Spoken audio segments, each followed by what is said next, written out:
Летописцы пишут, что великая княгиня Софья, женщина хитрая и честолюбивая, не переставала возбуждать своего супруга, ежедневно говоря: «Долго ли мне быть рабынью ханскую?»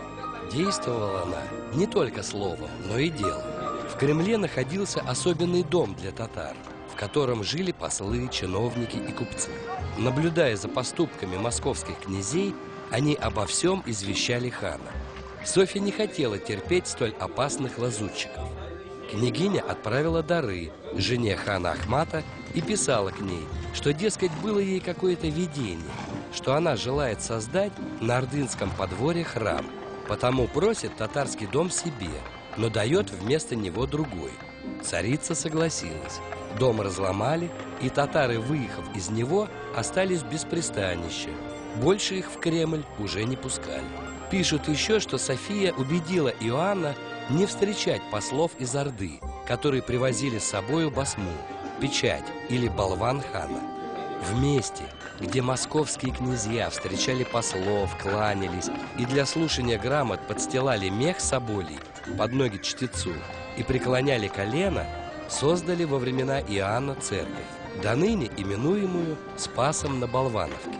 Тут ясно открылась мудрость Иоанновой политики, которая неусыпно искала дружбы ханов таврических, чтобы силою их обуздывать Ахмата и Литву.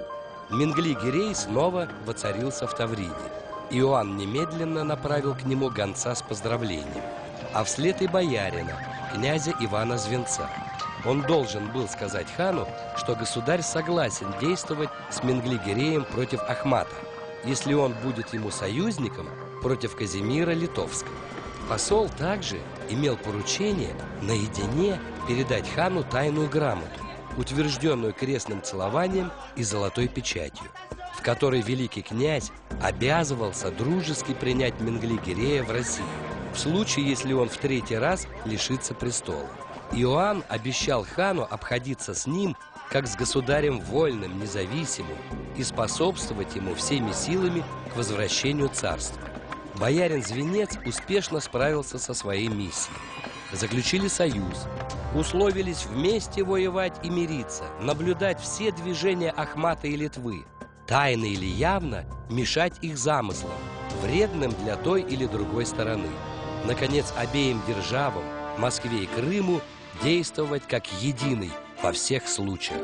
Уверенный в собственных силах и в дружбе Мингли-Гирея, Иоанн, по словам некоторых летописцев, решился вывести Ахмата из заблуждения и торжественно объявить свободу России.